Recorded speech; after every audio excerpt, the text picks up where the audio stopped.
नायक पुत्र श्री महावीर भगवान की जय। परम पूज्य प्रथमाचार्य चारित चक्रवर्ती आचार्य श्री शांति सागर जी महाराज की जय। परम पूज्य गुरुवर गुरु आचार्य श्री धर्म सागर जी महाराज की जय। परम पूज्य वात्सल्य वारदी गुरुवर आचार्य श्री वर्धमान सागर जी महाराज की जय। श्रीमद जैन धर्म की जय।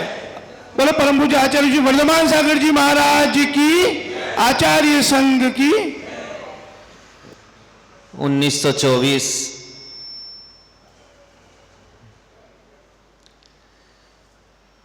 1924 में 24 है और 2024 उसमें भी 24 है। 19 के बाद 20 आता है। 19 का काल खत्म हो गया,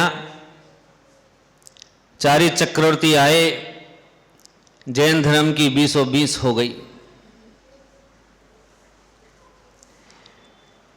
शांति सागर जी महाराज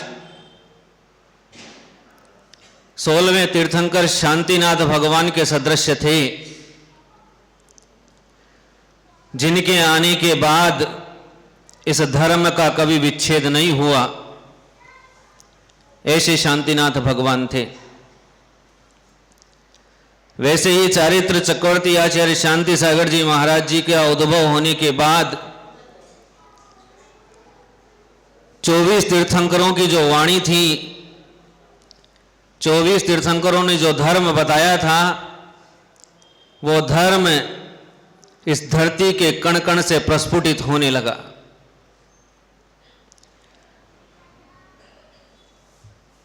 अभी दिनेश जी ने बोला था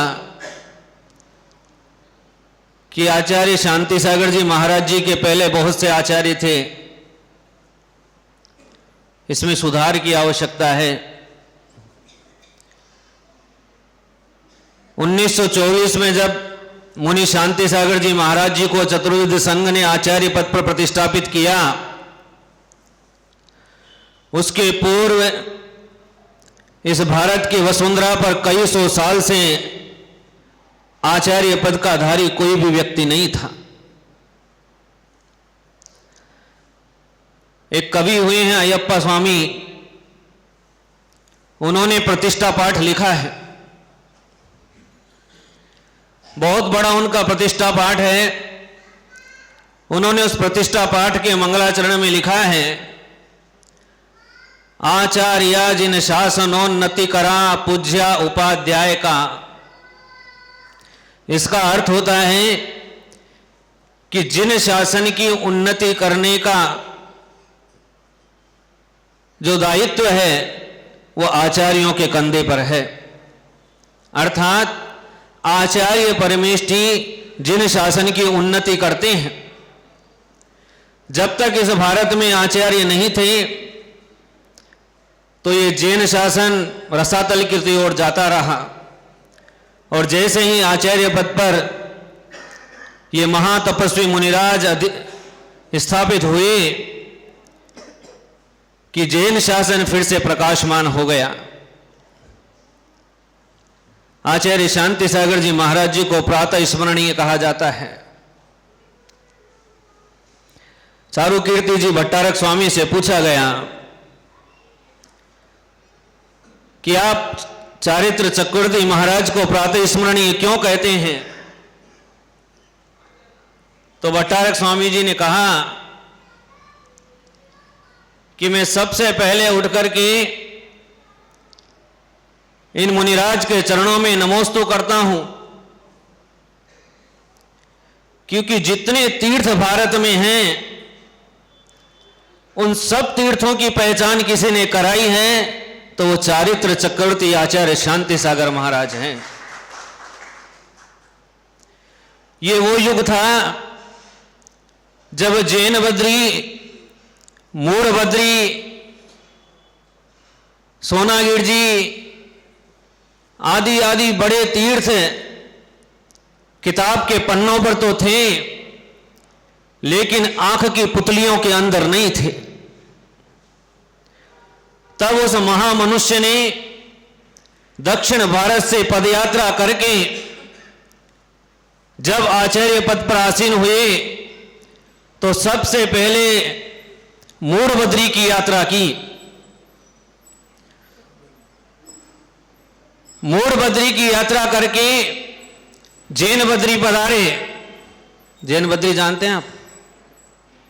नहीं जानते ना? आप सब लोगों ने दर्शन किए हैं। श्री क्षेत्र श्रवण बेलगोल को जैन बद्री कहते हैं। और जो मूड बद्री उससे तो आप परिचित हैं। और 1927 में है ना, 25 में 27 में आचार्य शांति सागर जी महाराज मूड बद्री की यात्रा करके श्री क्षेत्र श्रवण बेलगोल में पधारे। 1925 में। और वहां पर जब उनकी चर्या को उन्हीं के गुरु श्री देवेंद्र कीर्ति मुनि महाराज ने देखा तो वो अपना पीछी कमंडल लेकर के और आचार्य शांति सागर जी के चरणों में आकर नमोस्तु करने लगे।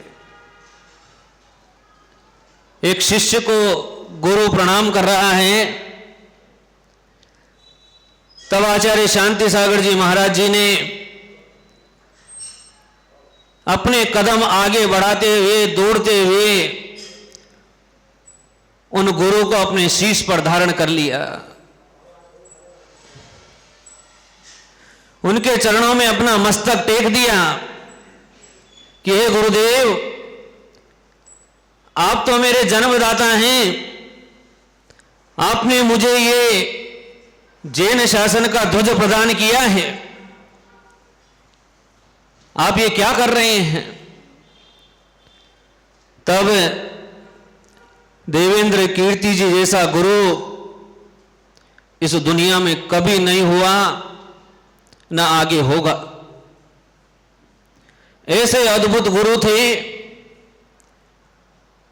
जिनके पास सैकड़ों शक्तियां थी। दक्षिण भारत के लोग कहते हैं जब जंगल में विराजमान रहते थे तो देवता लोग उनकी पूजा करते थे। यशस्वी सागर जी महाराज हमारे संघ में आचार्य श्री से दीक्षित हुए थे। शिखर जी में उनकी दीक्षा हुई थी। दीक्षा लेने के बाद मैंने उनसे पूछा था, उन्होंने आचार्य शांति सागर जी महाराज जी की बहुत सेवा की थी। उन्होंने मुझे बताया कि उस समय मुनिराज नहीं मिलते थे, हम जंगलों में मुनियों के दर्शन करने जाते थे। तो ये देवेंद्र कीर्ति महाराज जिस जंगल में निवास करते थे, तो हम जब वहां जाते थे तो वहां पर कई प्रकार के फल फूल उन मुनिराज के सामने चढ़े हुए मिलते थे। उस जंगल में जहां मनुष्य का जाना मुश्किल है, वहां कौन फल फूल चढ़ा गया? हम जब महाराज से पूछते तो वो मौन रहते थे, कोई जवाब नहीं देते थे। पर हम समझ जाते थे कि यहां पर कोई इस वन का देवता आकर के महाराज की पूजा करके गया है। क्योंकि उस समय एक दो श्रावक ही ऐसे होते थे जिनको ये मुनिराज मिला करते थे। ऐसे दिव्य शक्ति के धारी जिनकी आत्मविशुद्धि अद्भुत थी, ऐसे देवेंद्र कीर्ति मुनिराज शांति सागर जी महाराज जी के चरणों में गिर करके निवेदन करते हैं कि मुझे दीक्षा देव।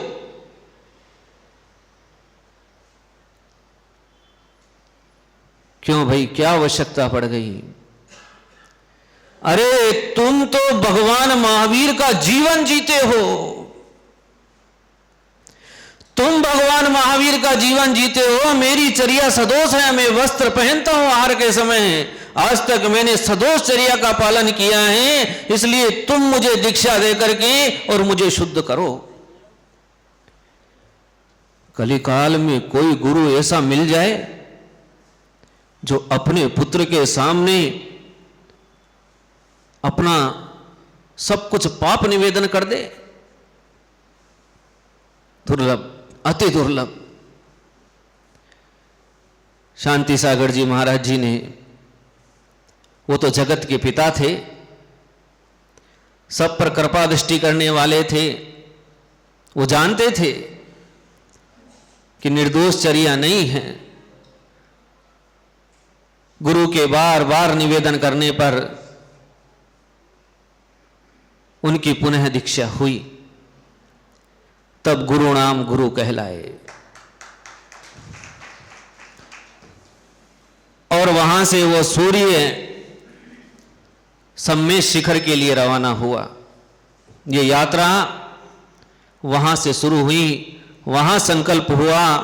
वहां पर संघपति जी ने निवेदन किया कि हमको उत्तर भारत की ओर जाना है। उत्तर भारत में जब महाराज आए तो कभी तो धर्म गुरु के रूप में दिखाई दिए, कभी शिक्षा गुरु के रूप में दिखाई दिए, कभी तीर्थ गुरु के रूप में चमकते हुए दिखाई दिए, तो कभी आत्म गुरु के रूप में दिखाई दिए, कभी संस्कृति के उद्धारक दिखाई दिए, कभी संस्कृति के संस्थापक बने, कभी बालकवत चेहरा दिखा कि कोई बालक भी मेरी गलती बताए तो मुझे स्वीकार है, तो कभी क्रांतिकारी संत बनकर के दिल्ली के चौराहे पर बैठ गए और जैन मुनियों का मार्ग प्रशस्त कर दिया। तो कभी भगवान पारसनाथ की छवि जब उपसर्ग हुए तो भगवान पारसनाथ जैसे नजर आए, और जहां पर अपना तेज दिखाना था तो कभी भगवान महावीर का रूप नजर आया। अभी आपने सुना था कि हैदराबाद के नवाब आकर के उनको नमोस्तु करते हैं, प्रणाम करते हैं। ये भगवान महावीर का तेज था। कभी सुत तीर्थ के उद्धारक हुए तो कभी धर्म के पालक दिखाई दिए, कभी पूर्वाचार्यों को पद चिन्हों पर चलते हुए दिखाई दिए, तो कभी भक्त के वश में भगवान जैसे होते हैं वैसे भक्तों के वश में दिखाई दिए। ये ऐसे आचार्य थे जो निर्भीक वक्ता थे। जब श्वेतांबर के एक साधु ने पूछा कि आप हमको क्या समझते हैं, तो तुरंत बोल दिया कि तुम हमारे छोटे भाई हो, और वो नतमस्तक होकर के प्रणाम करके चले गए।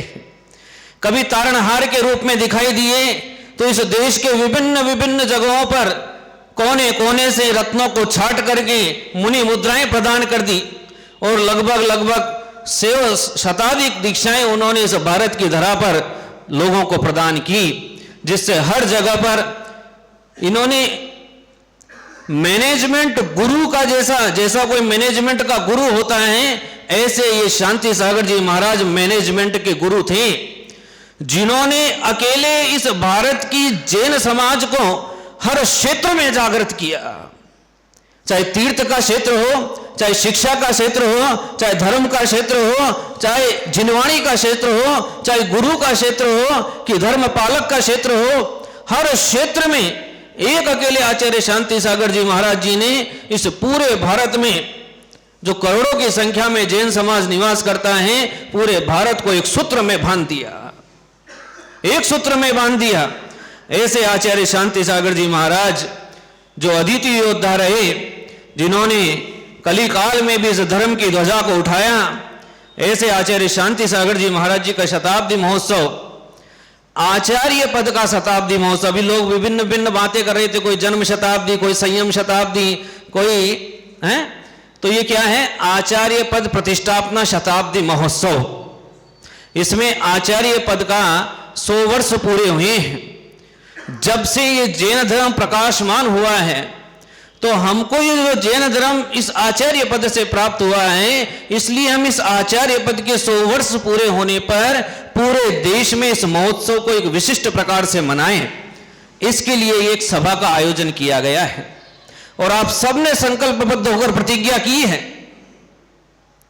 जब आचार्य शांति सागर जी महाराज जी से कहा गया कि तोड़ दो, मर जाओगे, अन्न का आहार ग्रहण कर लो, तो उन्होंने कहा था क्या भगवान महावीर के सामने की हुई प्रतिज्ञा को छोड़ दो? तो सब लोग नतमस्तक हो गए। अब आपने प्रतिज्ञा ये भगवान महावीर के सामने कर ली है, ये वर्तमान के वर्धमान हैं, और वही आचार्य शांति सागर जी महाराज जी के पंचम पट्टाधीश हैं। वो भी 24 का साल था, ये भी 24 का साल है। अंतर इतना है कि वो महाराष्ट्र का समडोली था और ये राजस्थान का बांसवाड़ा है, लेकिन दोनों की भक्ति में कोई अंतर नहीं है। वहां पर भी वैसे ही भक्तिमान लोग थे जैसे यहां पर भक्तिमान लोग आज विद्यमान हैं, ऐसे ही विशिष्ट भक्ति वाले थे। इसलिए अपनी प्रतिज्ञा को खंडित मत करना, प्राण भले ही चले जाएं लेकिन प्रतिज्ञा खंडित नहीं होनी चाहिए। आज प्रतिज्ञा से बंध गए हैं कि हमको आचार्य शांति सागर जी महाराज जी का यह महोत्सव अनेक प्रकार से, जैसे माता जी ने अभी कहा कि सब कामों में एक काम करना, लेकिन एक काम करना तो ऐसा करना जिससे पूरा जगत प्रकाशमान हो जाए। तो सारे काम नहीं करना, काम चाहे एक ही करना, लेकिन करना ऐसी आवाज करना कि उस काम की गूंज पूरे विश्व में फैल जाए, ऐसा काम करना। आप लोग निर्णय करना कि हमको करना क्या है, और निर्णय करके आचार्य से निवेदन करना कि ये करना चाहते हैं, इनकी इच्छा हो तो हाँ कर देंगे, नहीं तो मना कर देंगे, मना कर देंगे तो दूसरी बात कर लेना। लेकिन काम ऐसा करना है कि जिसकी गूंज वागड़ में नहीं हो, पूरे विश्व में हो, है ना। देखो, वह का पेट फाड़ते हैं तो ब बनता है,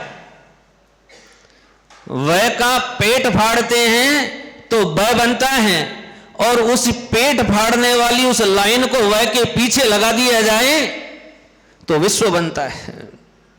तो अपने को क्या करना है, विश्व में गूंज करनी है।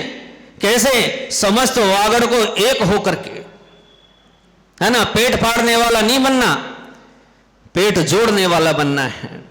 तो आचार्य शांति सागर जी महाराज जी के शताब्दी महोत्सव को देश में जो राष्ट्रीय कार्यकारिणी बनी है वो भी पूरे देश में इसको भव्य तरीके से मनाएगी। लेकिन चूंकि आचार्य श्री इस वागड़ प्रांत में मौजूद हैं तो हम सबको मिलकर को इसको भव्य तरीके से यहां मनाना है, और ऐसे मनाना है कि वो राष्ट्रीय स्तरीय कमेटी भी सोचने लग जाए कि प्रोग्राम हम मना रहे हैं कि वागड़ वाले मना रहे हैं। क्या सुरेश जी साहब? हाँ, आपकी बड़ी जिम्मेदारी है ना। अब कुछ चाहिए तो कुछ पुरुषार्थ करना पड़ता है, तो इस प्रकार का पुरुषार्थ साधना है। तो इस महोत्सव में 13 अक्टूबर को देश भर में एक प्रभात फेरी निकाली जाएगी प्रातः, जो पूरे देश के जहां जहां भी जैन संप्रदाय के लोग रहते हैं, हर मंदिर से, हर गांव से प्रभात फेरी निकलेगी, जिसको अपन शांति पथ प्रदर्शन का नाम देकर के और पूरे देश में एक ही समय पर यह प्रभात फेरी निकले, जिसमें आचार्य शांति सागर जी की झांकियां हो, उनका चित्र हो या उनकी मूर्ति हो, उसको लेकर के पूरे गांव के लोग जिस प्रकार जन्म जयंती पर प्रभात फेरी निकालते हैं उसी प्रकार से इसको करना है। दूसरी बात, आचार्य जी के सानिध्य में जो इस महोत्सव का 3 दिन का प्रोग्राम उदयाचल के रूप में होना है, उदय महोत्सव के रूप में, उसमें पहले दिन का प्रोग्राम आचार्य शांति सागर जी महाराज जी के गुणानुवाद हैं, उनकी पूजा है। दूसरे दिन के प्रोग्राम में 100 मंदिरों में आचार्य शांति सागर जी महाराज जी के शताब्दी महोत्सव के निमित्त 100 आगम के ग्रंथ भेंट किए जाएंगे। एक मंदिर में 100 ग्रंथ, और ये सभी ग्रंथ अलग अलग विषय के होंगे, एक ही विषय के नहीं होंगे। ये सब पूर्वाचार्यों द्वारा रचित ग्रंथ हैं, ये सब मंदिरों में भेंट किए जाएंगे। तो एक विशिष्ट पूजा का आयोजन होगा, श्रुत पूजा का। जो श्रुत पूजा आज तक आपने नहीं देखी, ऐसी श्रुत पूजा का आयोजन माहेश्वरी माता जी के निर्देशन में उस प्रोग्राम में किया जाएगा। तीसरा, फिर गुरु पूजा का आयोजन है, जिसमें विभिन्न प्रकार की द्रव्यों से आचार्य शांति सागर जी की पूजा होगी, और वहां पर एक विशेष प्रकार की आर्ट गैलरी का लगाने की योजना है। उस योजना पे कुछ लोग कार्य कर रहे हैं। यदि वो सफल हो जाते हैं तो विशेष प्रकार की आर्ट गैलरी आपको वहां देखने को मिलेगी। एक संकल्प लिया है कुछ लोगों ने मिलकर के, भारतवर्ष में कई प्रकार के लोग हैं, कि हम पुराने जीर्ण मंदिरों का उद्धार करेंगे। इसके लिए वो स्वयं, जो 10-12 लोग हैं, वो स्वयं पुरुषार्थशील होकर के भारतवर्ष के कोने कोने में जो पुराने मंदिर जिनका कोई देखभाल करने वाला नहीं है, वहां जाकर के वो स्वयं निर्णय करेंगे और स्वयं निर्णय करके उन मंदिरों का जीर्णोद्धार करने का पुरुषार्थ अपने स्वयं के धन से या समाज से इकट्ठा करके करेंगे। ये उन्होंने संकल्प लिया है। और इस महोत्सव में आचार्य शांति सागर जी महाराज जी के जीवन दर्शन की झांकी, जिसके बारे में भी कई वक्ताओं ने बोला है, उसको लगाने का प्रोग्राम भी रखा है। ये प्रोग्राम भी माहेश्वरी माता जी के निर्देशन में संपन्न होने वाला है। वो इसकी देखभाल कर रही हैं और इसको कैसे सजाना है, कैसे इसको लगाना है, किस प्रकार से ये अट्रैक्टिव बने कि लोग इसको देख सकें, पढ़ सकें, उनके बारे में जान सकें, ये कार्यक्रम भी इसमें सम्मिलित है। एक कार्यक्रम है हर घर शांति सागर। हर घर शांति सागर, इस हर घर शांति सागर के प्रोग्राम का सबसे पहले अनुमोदना करने वाले हमारे पास बैठे बसंती लाल जी साहब, जिन्होंने सबसे पहले इस प्रोग्राम की अनुमोदना की थी। और इनकी अनुमोदना को लेकर के हर घर शांति सागर यानी घर घर में शांति सागर जी महाराज जी का फोटो हर घर में होना चाहिए, ताकि लोग पूछें, बच्चे पूछें कि किसका फोटो, ये कौन है, इन्होंने क्या किया है। तो उस फोटो को देख करके वो आपसे पूछेंगे और आप बताएंगे उनको कि ये वो थे, इन्होंने ये उपकार किए हैं। तो हर घर शांति सागर ये एक प्रोग्राम उसमें रखा है।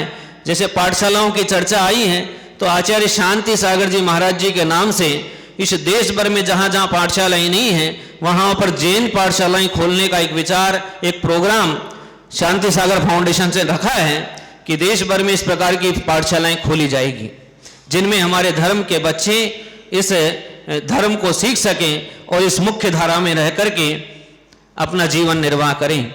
एक चारित्र स्तूप की बात चली थी, तो ये एक चारित्र स्तूप है, 65 इंच इसकी हाइट रखी है, जिसमें नीचे आचार्य श्री के चरण हैं और ऊपर एक मूर्ति है। तो फ्रंट में आचार्य श्री का एक फोटो होगा, एक पीतल की प्लेट पर, एक साइड में आचार्य श्री के उपकार होंगे, एक साइड में आचार्य परंपरा होगी और एक साइड में आचार्य श्री का संक्षेप में जीवन चरित्र होगा। ये स्तूप अपने को जहां जहां मुख्य स्थान है, जहां पर इसकी विनय हो सके, वहां वहां सब स्थानों पर ये स्तूप लगाने हैं, ताकि ये आचार्य श्री का जो आचार्य शांति सागर जी महाराज जी की जो जीवन गाथा है, आचार्य श्री के जो उपकार हैं, वो पूरे देश में सब जगह तक फैलें और सब लोग, जितने वर्ष तक ये स्तूप रहेगा तब तक आचार्य शांति सागर जी महाराज जीवंत रहेंगे। अभी तो क्या मंदिर में जाते हैं तो आचार्य श्री का कुछ भी दिखता नहीं है, कितने मंदिर ऐसे जहां फोटो भी नहीं है, तो लोग जानते नहीं हैं। लेकिन जब ये वहां रहेगा तो लोगों को जानकारी मिलेगी कि ये कोई विशेष व्यक्ति हुए हैं, जिनके माध्यम से हमारे धर्म को बहुत सारा लाभ मिला है। इसके अलावा 15 अक्टूबर 2024 को आचार्य शांति सागर जी महाराज जी के उपकारों का स्मरण कराने के लिए एक रथ प्रवर्तन की योजना रखी है। यह रथ पहले 1 वर्ष तक चलेगा और 1 वर्ष चलने के बाद यदि आवश्यकता लगी तो इसको आगे बढ़ाया जाएगा, पर उसका शुभारंभ इस बागड़ की धरती से होगा। उसका शुभारंभ इस वागड़ की धरती से होगा और ये रथ भी एक विशेष प्रकार के आर्किटेक्ट के द्वारा इसकी रचना की जा रही है। आज उसका नाम नहीं बताऊंगा, लेकिन समय आने पर जरूर उस आर्किटेक्ट से भी इस बांसवाड़ा की जनता को मिलाऊंगा और वो रथ भी आप लोग ही प्रवर्तन करेंगे। उस रथ को चलाने का जिम्मा भी बांसवाड़ा के संभाग के लोगों के कंधे पर ही आने वाला है कि जितने दिन वो बांसवाड़ा संभाग में घूमेगा उतने दिन जिम्मेदारी आप लोगों की। तो आचार्य श्री के, आप लोग बैठ जाइए यहाँ पर, आचार्य श्री के जीवन के बारे में, जीवन चरित्र को सब तक पहुंचाने के लिए इस प्रकार से और भी कई सारे प्रोग्राम विभिन्न प्रकार के लोग कर रहे हैं। तो अपने को यहाँ बांसवाड़ा से इस प्रकार का प्रोग्राम करना है कि जो पूरे विश्व में अपनी गूंज दे। क्यों? क्योंकि यहाँ के लोगों को प्रेरणा साक्षात शांति सागर जी के प्रतिरूप के द्वारा मिल रही है, ये ध्यान रखना। तो आप सब लोगों के जीवन में आचार्य शांति सागर जी महाराज की शिक्षाएं आचरण में प्रकट हो। वैसे आचार्य शांति सागर जी महाराज जी के बारे में बात बता दूं, उन्होंने सबसे पहले स्त्री शिक्षा का प्रचार पर जोर दिया था। जब वो घर पे थे और उनकी बहन के पढ़ाने की बात आई तो उन्होंने सबसे पहले, मेरे को याद नहीं कि इस जैन शासन में किसी और ने स्त्री शिक्षा पर जोर दिया हो, लेकिन कृष्णाबाई को पढ़ाने के लिए आचार्य जी ने अपने पिता से इस बात पर बहुत बहस की कि स्त्रियों को भी पढ़ने का अधिकार है, इनको पढ़ा करके आगे बढ़ाना चाहिए। तो ऐसे आचार्य शांति सागर जी महाराज जिन्होंने हम पर अनेक उपकार किए हैं, उन उपकारों को हम लोग सब जगह तक पहुंचाएं, ये हम सब लोगों का दायित्व है। आप लोग अपने कर्तव्य को पूर्ण करने में बलशाली बने, आपका मन मजबूत बने। इस प्रकार की मंगल भावनाओं के साथ बोलिए गुरु और आचार्य श्री वर्धमान सागर जी महाराज की, बोलो वात्सल्य आचार्य श्री वर्धमान सागर जी महाराज की जय। परम पूज्य मुनि